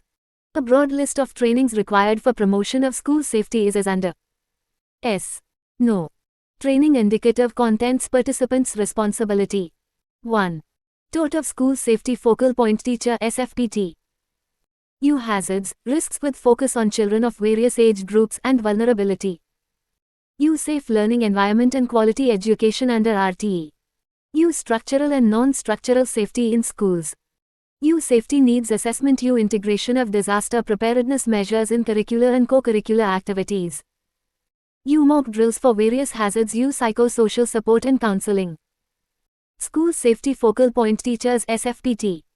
DDMA Block Education Officer. 2. Training of Principals and Headmasters. U. National DMACTN Policy Institutional Framework. U. Safe Learning Environment and Quality Education under RTE. U. Planning and implementing school safety within your school. U. Integration of disaster preparedness measures in curricular and co-curricular activities. Principals and Headmasters. DDMA Block Education Officer. 3. Training of School Management Committee. U. School Safety Concept. U. Safety Needs Assessment. U. Functioning of School Management Committee and Roles Responsibilities. U. Orientation on School Safety Planning. U. Safety Audits at the school level. SMC Members. DDMA Block Education Officer. 4. Training of Peer Educators. U. Facilitating life-saving skills in the class. U. Do's and don'ts of hazards relevant to their context, e.g. earthquake, duck cover and hold, fire, stop, drop and roll, floods, cyclone, road safety etc. U. First aid skills. U. Water quality monitoring and disinfection. Selected students from each class. SFPT with external resource persons if required. 5. Training on first aid and life-saving skills in school. U. First aid for common injuries, snake bite etc. CPR. U. Carrying wounded persons. U. Diarrhea management. U. Making rope ladders. SMC, SFTP, peer educators. SDMA, NDRF, Red Cross, any other external resource persons if required. ANNAXURA 41. School Safety Policy Guidelines. Annexure 4. State-level integrated structures for SSA and RTE through a safety lens. Recommended suggestions for incorporating school safety concerns indicated in red. Annexure 4. State-level integrated structures for SSA and RTE through a safety lens. Recommended suggestions for incorporating school safety concerns indicated in red. Training of SMCN. Student. Peer educators on safety. Including training of school safety focal point. Teachers. Sensitization and orientation to school safety. Including know of schools with safety features. Co-opted as part of SDMA. Including follow-up of specific indicators on school safety. Training of trainers from BRC, CRC on school safety. Training and orientation of teachers on school safety. Including allocation for inclusion of safety features e.g. higher planes etc. Recognition subject to health of building. Hazard-free environs, safe water and sanitation facilities etc. Including risk communication and safety awareness, STP to include issues identified as part of safety needs assessment. Including indicators for health of building, hazard-free environs, safe water and sanitation facilities etc. Including a perspective on risk of natural disasters in the state and in the country. NUEPA capacity building on educational planning and administration. Commissioner of Elementary Education. Ex officio SPD. NCERT NCTE. Planning, capacity building of educational. Administrator and SAC, coordination. Monitoring, SCPCR, MS, statistics, analysis and dissemination. Finance, budget, accounts, audits, FMIS. General admin, vigilance and grievance. Redressal. Child. Entitlements, access and retention, uniforms, TB, hostels, transportation, special training. School mapping, physical infrastructure, new schools, neighborhood planning, learning equipments. Mass communication. Environment building, NGO involvement. Innovation, local authority and SMC. Teachers. Recruitment. Service. Matters, redeployment teachers grant. Girls, SC, ST, CWSN and other disadvantaged children. Grants in aid. Private schools, SCH. Recognition, 25% in private. SCERT, curriculum and syllabus, textbook development, teacher training, CCE and research. Diets. BRC. CRC. DEOBO Annexure 42. School Safety Policy Guidelines. Annexure 5. District-level integrated structures for SSA and RTE through a safety lens. Recommended suggestions for incorporating school safety concerns indicated in red. Annexure 5. District-level integrated structures for SSA and RTE through a safety lens. Recommended suggestions for incorporating school safety concerns indicated in red. Recognition subject to health of building, hazard-free environs, safe water and sanitation facilities etc. Sensitization and orientation to school safety.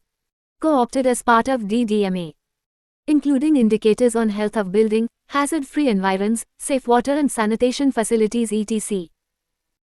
Mandatory formation of SDMCs as a subgroup of SMC SDP to include issues raised in the Safety Needs Assessment Exercise SMC to also follow up on safety issues, risk communication and safety.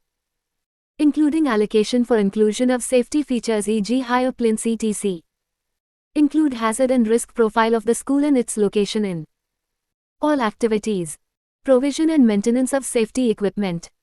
Orientation and training of teachers on safety.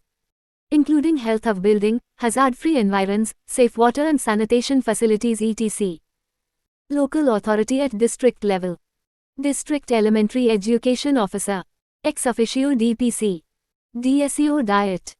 Planning, capacity building of educational administrator, and coordination with local authority.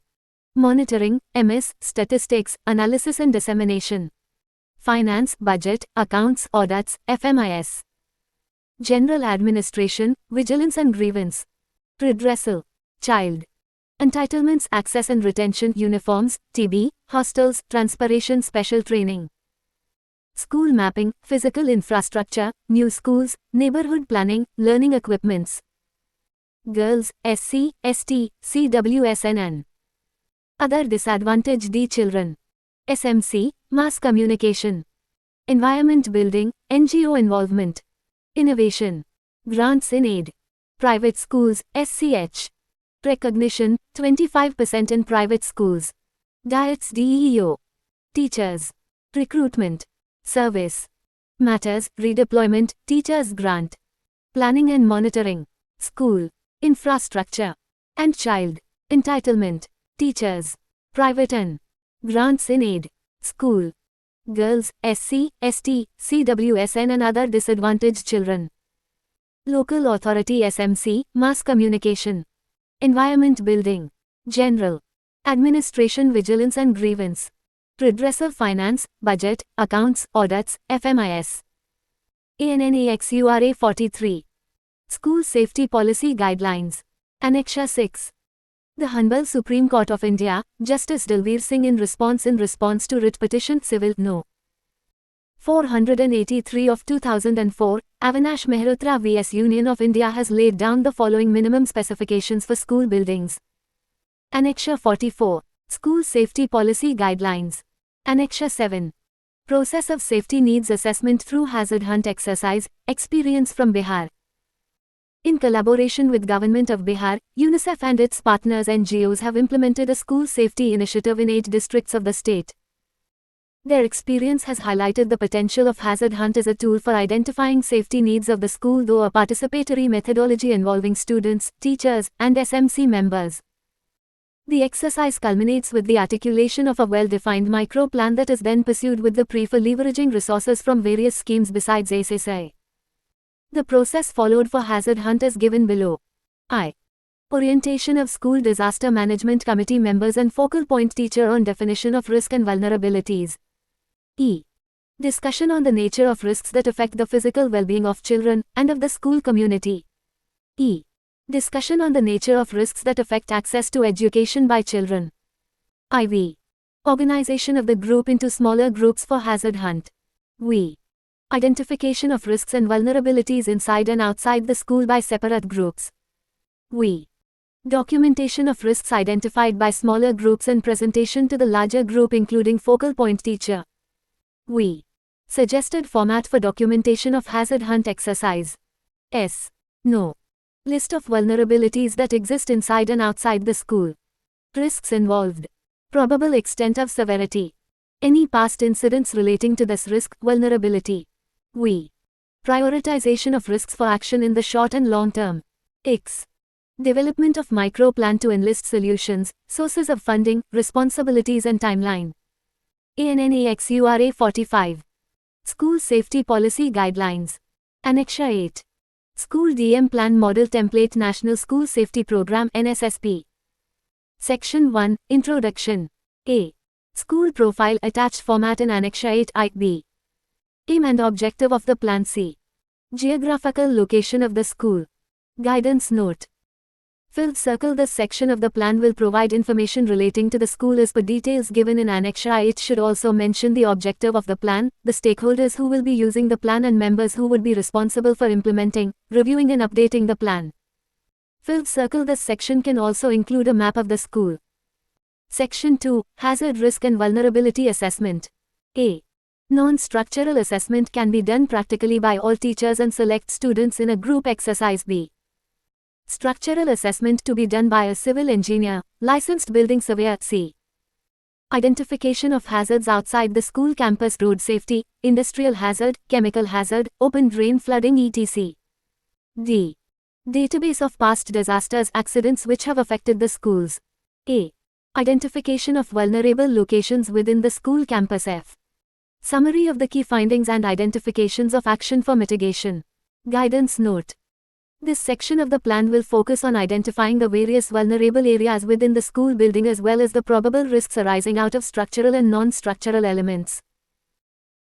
For identifying non-structural and structural weakness in the school building, a committee may be constituted comprising members of school administration including physical education teacher, officer from nearest fire station, civil defense post warden, health service provider, doctor, nurse, health worker, from nearest health center, hospital, nursing home, officer from the nearest police station, engineers from Pond, SSI, municipal corporation. Zila Parishad who may help in identifying the structural and non-structural weaknesses in the building. Likewise, this committee can also identify hazard outside the school campus, particularly the hazard related to road traffic outside the school building, industrial chemical hazard which may be due to location of such an industry in vicinity of the school. This hazard hunt activity will help in identifying some of the obvious risks like improper location of electricity panel in the school, open electricity panels, live wire if any, improper placing of cupboards and furniture, obstruction in the escape route or object that can fall during the earthquake such as glass panel, flower pot etc. This section of the plan can also document or provide details of any past disaster that had affected the school or in the vicinity of the school. Annexure 46. School Safety Policy Guidelines. Section 3. Preparedness. This section of the plan should include the following. A. Constitution of School DM Committee, composition of the core team and its roles and responsibilities during different phases. B. Constitution of sub-team and identification of roles and responsibilities of each of the sub-teams task force, before, during and after disaster. The school may comprise of the following teams task forces. I. Awareness generation, warning and information dissemination team. E. Evacuation team. E. Search and rescue team, only teachers to be member of this team. IV. Fire safety team. V. First aid team. V. Bus safety team, for each bus wherever applicable. V. Site security team. Guidance note. This section of the plan will focus on preparedness.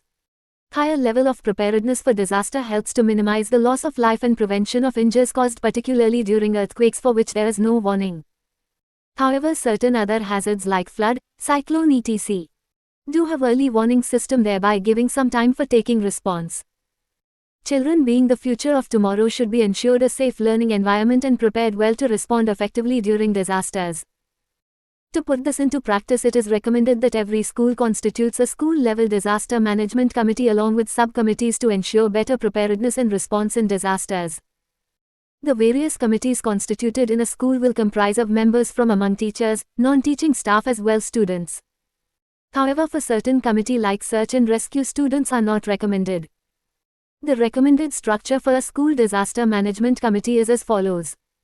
1. Chairperson, Principal. 2. Vice Principal, Heads of Primary and Middle Sections. 3.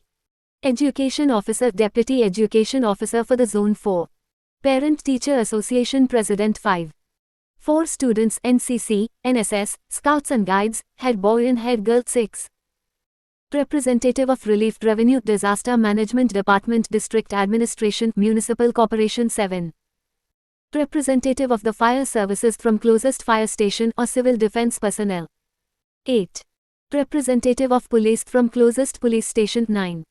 Representative of Health Department Local Doctor. 10. A warden from Civil Defense. The subcommittees mentioned below will work under overall supervision of School DM Committee SDMC. Following subcommittees can be constituted. Field Circle Awareness Generation and Warning and Information Dissemination Team. Field Circle Evacuation Team. Field Circle Search and Rescue Team, only teachers to be member of this team. Field Circle Fire Safety Team. Field Circle First Aid Team. Field Circle Bus Safety Team, for each bus. Field Circle Site Security Team. ANNEXURA 47. School Safety Policy Guidelines. For First Aid and Site Security Team, the representative of nearest police station, hospital, health services and fire station may be identified. The roles and responsibilities of these committees during disaster as well as peacetime need to be defined clearly. C. Resource Inventory. I. Listing of resources available inside the school campus, which could be used during any disaster situation for effective response. E. Identification and listing of resources outside the school within vicinity of 15 km and nearest hospital's health center for emergency treatment. B. Police station. C. Fire station. E. Updation of important telephone numbers in principal's room. IV. Critical health problem record of each child to be maintained by school and also displayed on his iCard with blood group along with updated contact details of parents, guardian and alternate contact persons. V. Disaster Preparedness Checklist. Attached in Annexure 8 ED. Mechanism for alerting students and teachers during school time, including installation of alarm. A. School map with evacuation plan in place attached in Annexure 8E. F. Annual calendar for conducting various preparedness activities along with plan to implement it. This will include the list of various awareness generation programs to be conducted by the school annually. G. Action plan for conducting mock drills and development of a checklist to identify the gaps. H. Steps for updation of DM plan indicating the timeline and the process of doing it along with the roles of teachers and other non-teaching staff. Guiding notes for resource inventory. As part of preparedness exercise, each school must develop a school DM kit. It is suggested that a network is established by the school management with the nearest hospital, health center, health worker for help in case of emergency. The suggestive list of items which could be procured for school DM kit have been listed below. However, it is suggested that each school must have provision for other external resources grants given by the state government like MPLADs, MLALADs etc. To strengthen this resource list further. I. Stretcher provision of school DM kit. E. Ladders E. Thick rope IV. Torch V. First aid box V. Temporary shelter tents and tarpaulins V. Sand buckets V. Fire extinguishers school map with evacuation plan. It is recommended to prepare a floor-wise evacuation plan and display it prominently at the notice board on each of the floors. The evacuation plan may be discussed by the evacuation team with the teachers and students to generate awareness to help conduct mock drill. A sample evacuation map is attached for reference as Annexure 8E. Guiding note for mock drill. Mock drills are the ways of rehearsing the preparedness plan. It is one of the last steps in preparedness. The mock drill on earthquake, fire etc. We conducted at periodic interval, preferably once in every. Annexure 48. School Safety Policy Guidelines. 6 months and the deficiencies may be assessed for updation of the plan. This section of the plan should clearly indicate the steps to be followed to conduct the mock drills and the responsibilities of the teachers, non-teaching staff and students. If required, school should invite the fire service officers and trained civil defense volunteers for support. The steps to be followed for earthquake drill are mentioned below. Earthquake drill. I. Practice drop, cover and hold. E. Evacuate classroom in less than 1 minute without pushing and falling. E. Evacuate school in less than 4 minutes. IV. Look out for friends. We. Stay away from weak areas, structures. We. Help those who need assistance. Identification of task force in advance for rescue of special children. Fire chemical accident drill. I. Evacuation from classroom. E. Ensure safe storage of inflammable liquids, chemicals. E. Put off electricity and remove or close down gas connections. I. Capacity building and training. Capacity building and training of students and teachers is an important step to ensure safety of school-going community in a disaster situation. Every year, appropriate number of teachers and students may be trained in various skills of disaster management. Action plan for training of teachers, non-teaching staff and students on DM, including all the task forces constituted, and also organizing refresher courses. This can also include documentation of details of trained teachers and students. J. Awareness generation and sensitization. Awareness generation sensitization is a part of preparedness measures aiming at sensitizing and educating all the stakeholders, including students, teachers and officials, parents, on issues relating to school safety. It is suggested that an annual calendar of events may be prepared, including various activities involving students, teachers, etc., where experts from outside may also be invited for giving their opinion on school safety issues. Some of the measures which could be undertaken by the school management for creating awareness are as follows. A. Through poster, audiovisual clips, organizing debate, quiz, sports activities, drawing competition, rally in schools. B. Display of important information on school notice board, including school evacuation plan and weather news information. C. Conducting seminars and lectures on making the learning environment safer and involvement of parents in such seminars. D. Observing a month of safety in the year calendar of School is Preparedness Month. Section 4. Response. A. Hazard-specific response plan including crowd management to avoid stampede on special days like annual functions, sports day etc. ANNAXURA 49. School Safety Policy Guidelines.